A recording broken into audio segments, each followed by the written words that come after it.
You were listening to Wait a Minute with Beth and Jessica, episode 73.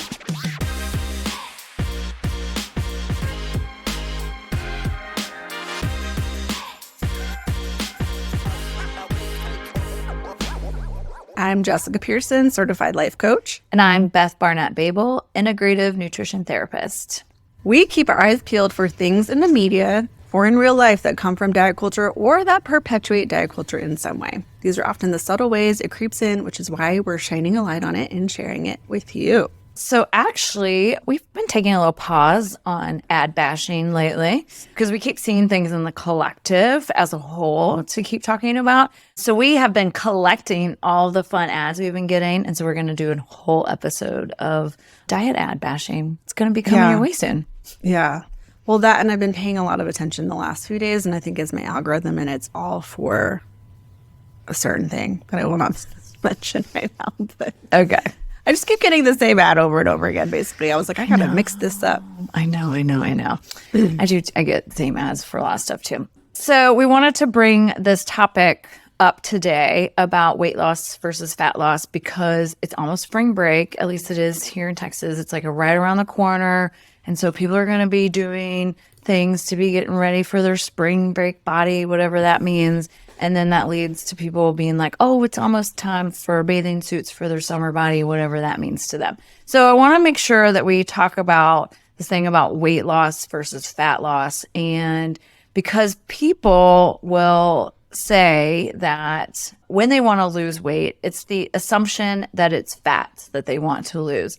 But the means that people go through to want to lose the weight /fat does not equate to actually only losing fat. People aren't just going to lose fat. And I don't think they realize that. Yeah. Well, I don't think they realize really what you're saying because I don't even know that people think about fat versus muscle because some people are just so happy when the number goes down. It doesn't matter to them. Like they don't even care why. They're just so stuck on the scale and the number. And they just assume that it's good, right? Any weight loss is good. And this is like what we've been preaching from the beginning is it's like just because the scale goes down doesn't mean that great things are happening in your body. Right. Yeah. And I wanted to be really specific about this because sometimes we dance around a topic or we get close to it, but we're just going to be super specific about what's happening in the body on a high level. We're not going into nitty gritty details about this hormone versus that hormone and cellular things, but we want to kind of talk on a high level about what's actually going on when people want to go on quick diets or lose weight quickly. Yeah. Okay. So people will gain weight often as fat. Sometimes there will be a little bit of extra water weight that happens in there as well, depending on the amount of inflammation they're having. But most of the time, as people gain weight, they are gaining fat because fat is extra stored energy that your body uses to function. So it's like a reserve system. It's your savings account. It's energy that your body couldn't use at the time of that meal or before your next caloric intake. So it's like, okay, I can't use this right now. I'm going to push this off to the side. Oh, look, there's some more food coming in, so I'm not going to use that either. I got to use this up first. So that's how we gain weight over time. It's just stored energy. So it's a safety mechanism because we do need a certain amount of fat, both men and women. We're not really designed to be walking around living at a very lean state of fat for long stretches of time. We need that ability to go in and out, and genetics play a role in this body type as well. There are going to be people that are naturally walking around in a leaner, less fat state, able to store fat than others. Like there's a lot of genetic variability there. I mean, speaking from a privileged state where we can go to the store, we're not talking about people living in food scarcity, but humans prior to convenience, if we were hunting and gathering, we weren't necessarily eating 3 meals a day every single day. Right. There would be times where we would basically store up for winter or, there would be lean times and there would be times for feasting. And so our body was meant to be adaptable to that. Correct. Not to having fast food around every corner every day.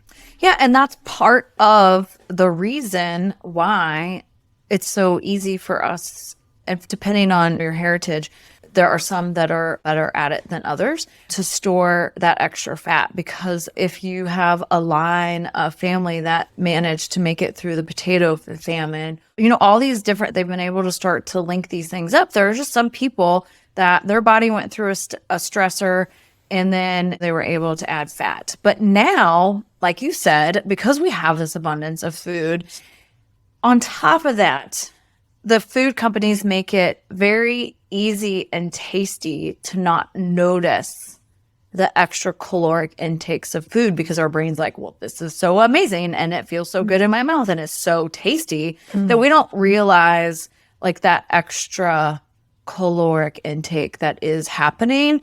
And so the body's doing what it's supposed to do, which is holding on to the extra calories that it couldn't use as fat. Yeah. Because we might be needing it in the future. Yeah, I would say sometimes the caloric density also of these foods does not equal like satiety or fullness. No, yeah. And that's really frustrating. You're like, I think I just ate like 2,000 calories, but I'm not that full.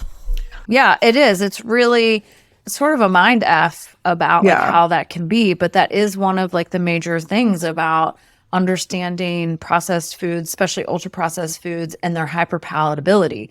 They're meant to do that so that company can sell more and make more money.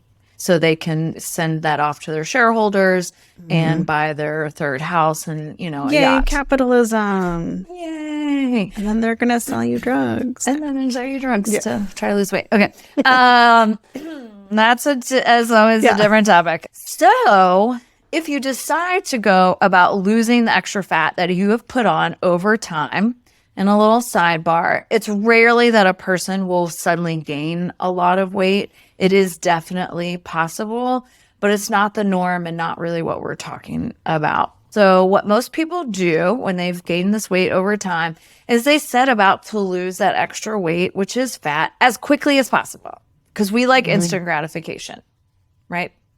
Yeah, I don't want to work too hard or for too long. Yeah. And so people have been hawking these quick fixes for almost like a couple hundred years now. Like you can look at old ads from the 1800s about weight loss and things like that. Some of the things were these weird magic potions by the traveling salesman, and then just keep going from town to And town. they just put on a corset and suck it in. And then like the cabbage diet and then the slim fast diet. And, we just keep making new iterations of it.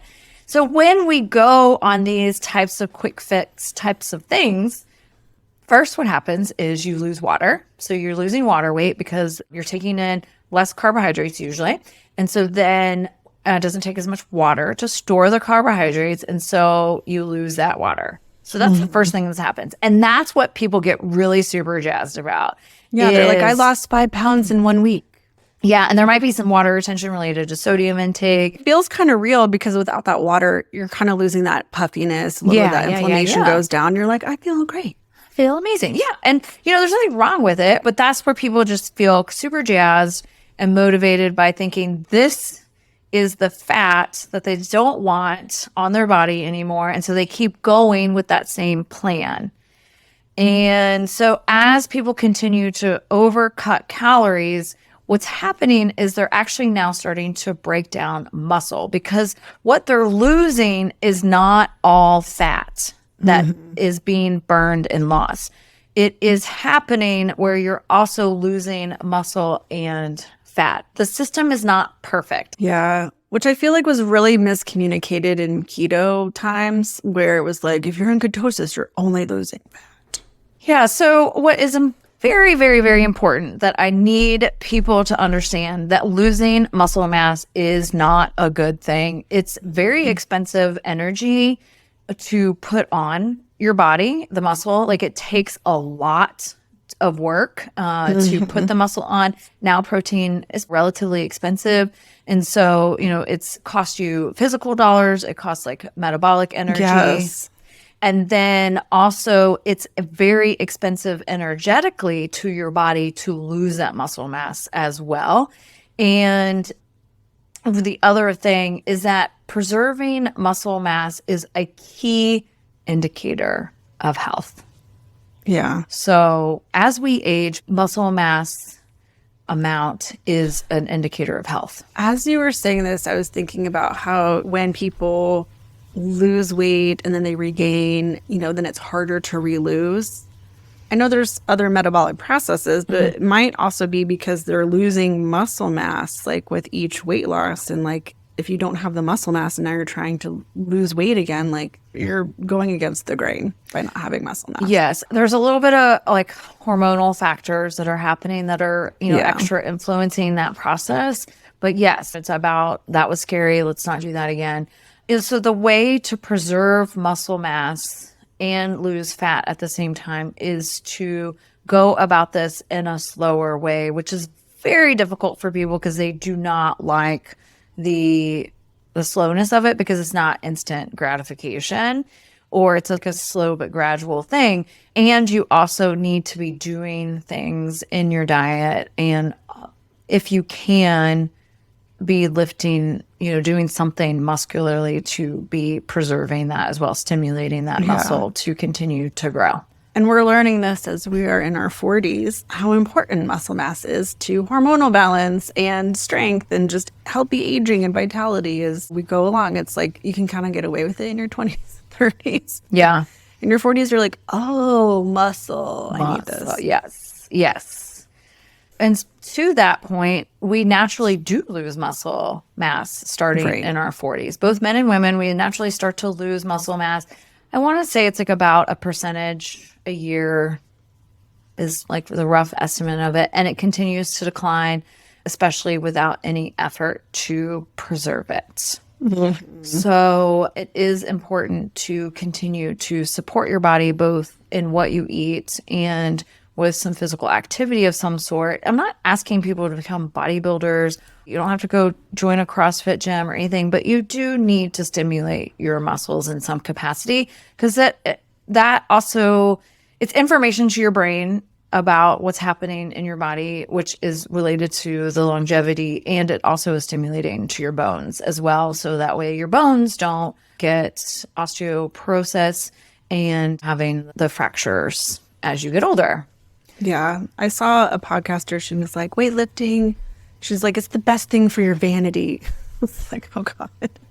But one of her things was like, when you actually have muscle mass, it actually does help your skin stick to your body a little bit better. And I was like, I don't really care why you lift weights. Like, I'm glad that that's the conversation, is that we're talking more about this, especially as women, because it is so stigmatized as like weightlifting is like a masculine type of workout, and we don't want to bulk or get too big or whatever that message is. And so I think we've all kind of shied away from that. Yeah. Let's get toned. Let's get lean. Yeah. Do everything with 5 pounds. Yeah. And I would say, like, I do build, if I am lifting, I do build muscle. So I don't know. I am mindful of it because I like to be able to not have to tailor my pants to fit my thighs. When they're too strong. But, overall, I always felt better when I had muscle mass. So for me, one of the highest numbers I've ever seen on the scale was at a time where I was doing a lot more lifting and I was super, super strong. Like my body would be like rock hard, and it was like I could notice the difference in like my waist. I know I lost body fat and I gained muscle. Mm-hmm. So it was just like, I wasn't freaking out or panicking because I saw this number. I just was like, wow, I feel really strong. Mm-hmm.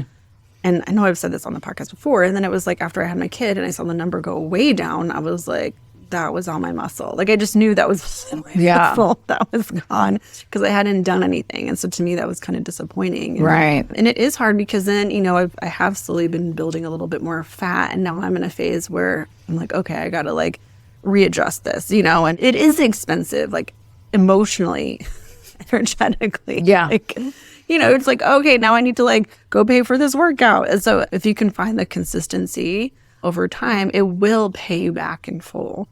Correct. It is the consistency. And that's the thing that we just need people to understand.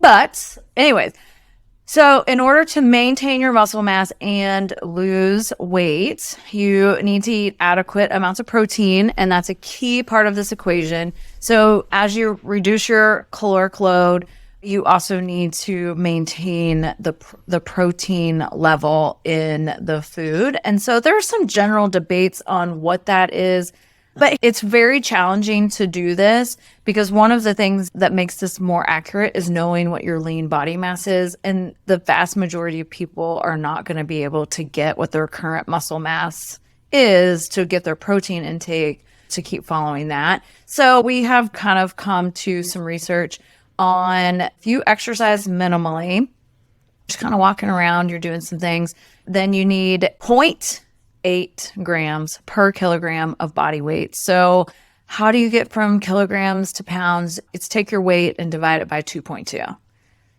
So if you're 150, divide it by 2.2, and then multiply that by 0.8, and you get how much protein you should take in a day. Okay? Yeah. Yeah. Now, if you are regularly exercising or lifting weights, then it's closer to 1 gram per kilogram of body weight. And some of the research is showing that as you increase the weights and you're more involved in these heavy lifting weights, it's about 1.3. And there is a limit as to where like there is no more benefit. And it's somewhere in the 1.3, 1.5 range. And that number kind of has been what's being debated in the research. And again, the nuance calculation is based on the fact that, you know, you can get more specific if you know what your lean body mass is. But if you don't, which most people don't know, then you just kind of do this and you get a rough estimate. And all that protein does not have to come from animal protein. Like you can get it from plant-based sources. So I want to come back to the amounts, but first, as you're talking about where to get the protein, do you have thoughts about like whole forms of protein, whether it's plant or animal, versus protein in things like shakes and bars? I think you need both. So I follow some really, really smart people that are really in the nuance part of working with nutrition in very trained individuals. And they are just like, the only way you can get in the protein is that they have to have some kind of supplemental protein shake, but that's not where the vast majority of it is. And it's just like the same thing for these very heavy weightlifters. They also can't get the carbohydrate needs if everything was in a full form. Like they got to eat some of that very easy to digest carbs, like, you know, taking flour foods. And so there's just some aspects of that, but you can't just rely on protein shakes. Okay, I want to go back to this math, which is our specialty. It is not.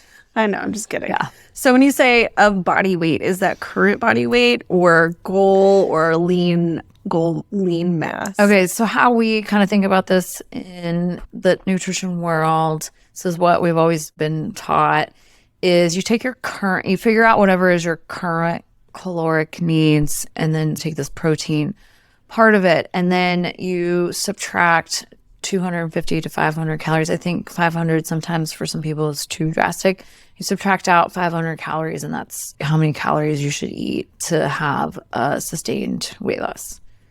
It is not a quick fix weight loss plan. Well, no, but I'm saying if you're going to calculate the grams of protein, you would start with where you're at, because that's what you're trying to maintain. What you're trying to lose. Okay, so you would want to fuel the protein for your current body weight, not for your goal body weight. Right. And so if you think you're increasing, or is it current lean? Well, so that's the thing, is that what you really want to do is find out what your current lean body mass is and base it off of that. But the problem is that very few people have access to get that information. We get somewhat closer with the smart scales that are out now. Like I have the Renpho, and you know, it gets within 2 or 3% of what the DEXA scan is, because I had compared them. So it gets within spitting distance, which is better than taking a stab at it, because we're really awesome at over and underestimating things. So if you can find a friend that has one, if you don't want to buy one, that's fine.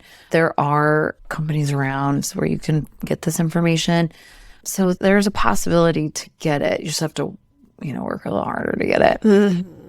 Well, and to be fair, a lot of people are probably not getting the bare minimum of 0.8 per pound. It depends. So some people are already like going way over. And again, it still is energy Right. And so they could be overeating protein. Correct. I'm going to digress for 1 second. And that's part of the reason why some people are not successful on the keto diet is because the keto diet is that you are relying on fat, because the body is able to take excess protein and turn it and use it as glucose. It's a very expensive process, but your body will do it. And so that's why some people don't find that a success, because they're like, well, I'm not losing the weight, but my carbs are like super low. So then they keep cutting the carbs down even more and more. But what's happened is they're actually not doing the right math on the protein to fat ratio for what keto really is. It's a very small amount of protein. It's like 15% of your caloric needs coming from protein, very minimal from carbohydrates, and like 80% coming from fat. Like it's really high. And so then people overdo protein, and then they're not seeing that sustained keto response. Yeah.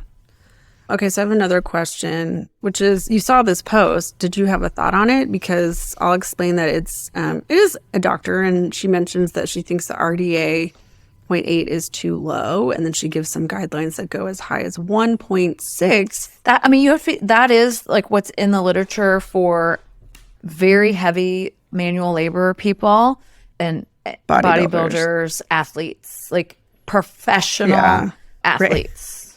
Their job is to move their body hard most days of the week. Right. So that 1.6 is the range. And the current research is showing there's no benefit even to those people after 1.6. I don't know. Like, it's hard to say. I think the 0.8, like it has held up in a lot of cases. What I think is challenging is that our food supply is different, and it's hard to know what's really happening. And there's a lot of people that I've seen in the past where, you know, they are definitely not getting to the 0.8 even. And there are some that are getting well over it, and their body doesn't need that.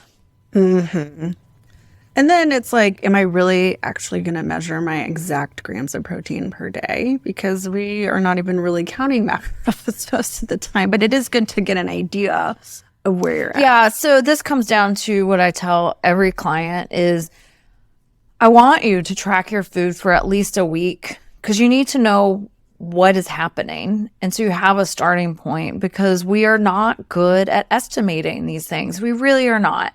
And so we're trying to look at what does a week look like, because we're looking at a snapshot of a week, not like, you know, these 3 perfect days or these 3 not so great days. I want to know what happens over the course of the week so we can average it out. And then it's like, okay, you're over, you're under. Here's where we need to make these adjustments so your body can get the fuel that it needs. And it's all based off what people want to do. Like, what is their activity level? Do they want it to stay the same? Do they want to increase? You know, that's what we're basing it off of. It's not only just to lose weight, but you got to know. Right. You have to know something. You need data. Totally. You need some data. That's part of the challenge for a lot of people, is just looking at the data. Not even just collecting it, but looking at it and being like, oh, this is what I'm doing, without adding judgment or shame to it, you know? If you were trying to get your money in order, you'd have to look at your bank account. You'd have to see how much debt you're in or whatever it is in order to like get a grip on it. And so it's the same with food. We're not asking for this data to shame anyone or judge them or tell them, oh, you can never eat pizza again. It's like, oh no, we're just trying to get a grip and see where we can make these small shifts so that you can get closer to these amounts. That's going to help you feel better. Yes, that is true. And at the end of the day, too, it's teaching people, like we always talk about, like your hunger signals and, you know, how do you physically feel? Like, even if it was this amount of protein, we're not asking you to stuff yourself full of steak. Right. You know what I mean?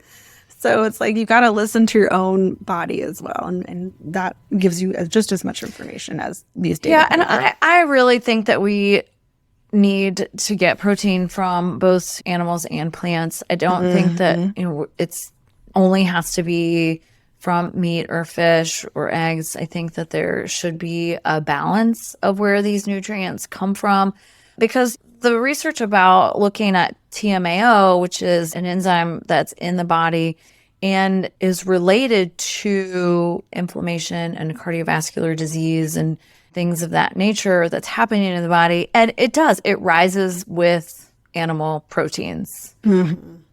The research on it is still new, but they're just like, this TMAO being elevated definitely all day, every day for years on end does not support people's health that we can tell at this point. It's actually, detrimental to some degree. And so I think if we can find that balance between eating plants and animal-based sources, that the TMAO can come up and down and have that flexibility that has been there for a really long time. Yes. Right.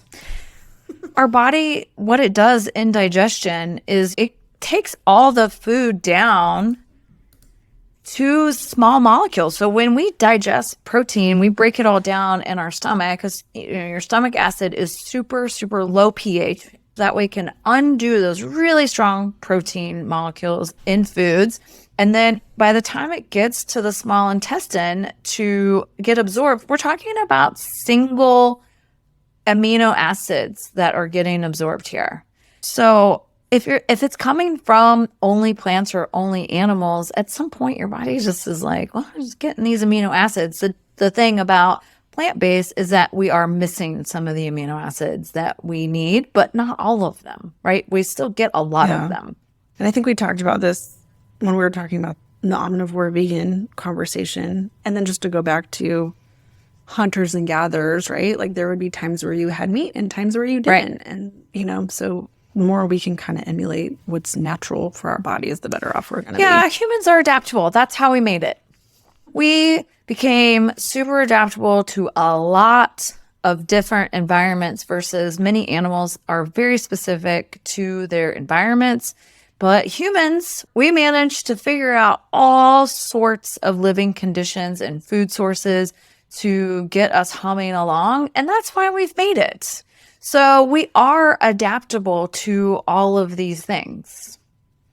I guess you could argue like we are adapting to the current food environment, but it's not great. We're not adapting well. I think how long it would take us to get through those inflammatory markers and adapt to having that inflammation all the time would, I think, take out too many people and needless suffering, right? So I don't hold out hope that it's going to happen in our living time frame. I just always think of the movie WALL-E. And what's the other one? With Luke Wilson. Idiocracy? Yeah. Okay. Oh, yes. All right. So the Slim Fast diet of a shake for breakfast and lunch and a sensible dinner is not going to preserve your lean mass while cutting fat mass. And then what's the ideal protein? Yeah, like what's the current, because does anybody even drink Slim Fast? I mean, I think that some people do, but that's like what I always think about is, the many versions of which we have seen, like I think, in our first year of the podcast, we kept seeing that one soup diet. And then it was the same thing. It was like a soup broth for breakfast and lunch and a sensible dinner. Yeah. And that's not going to do it. That's not going to preserve your lean mass while cutting fat mass. And I think about like the ideal protein. In theory, that's like what they're thinking is like, okay, well, this protein will help keep you full, will help you lose the weight. But it's such a severe caloric intake. And then when you get tired of only drinking your food, you then are going back into the calories. And so then your body's like, holy mackerel, like that was terrible. Let's not let that happen again. And then you put on more weight. So that's sort of what happened is that ideal protein is in an attempt to help with that satiety and help with that preservation. However, it's because of the extreme caloric intake, and then you're dealing with all those hormones related to extreme weight loss quickly. Low and slow. So putting on and taking off fat mass is a long haul endeavor. I'm very sorry that there is no quick fix around this. The body does not like to operate in extremes. It works very, very, very hard to keep things in this fine window of functionality. And it will try to adapt to meet you where you are and be like, oh, I guess this is where we're functioning now. And it's like, okay, this has been our normal for a long time and it wants to stay there. It wants to keep you there. So that's why these things are challenging. And when we try to do these extremes, it's just a mess. So enjoy the process. Let's do this. We can do it. Come on, people. We can do it. I just Hello? Is anybody out there? please, Are you listening? I know, like, don't be mad, but it's true, you know, like I mean, to some extent, we're also speaking from experience, 100%. lived experience of doing this. So if anything, just take it as wisdom from two middle-aged women. And on that note, Well, I sure hope we gave you something new to think about today and helped you take one more step on your path to freeing yourself from diet culture. Please be sure to subscribe to this podcast and follow us on Instagram at path_nutrition. And if you need help with any of this, we would love to help you. Go to our website, pathnutrition.com. bye everyone. Bye.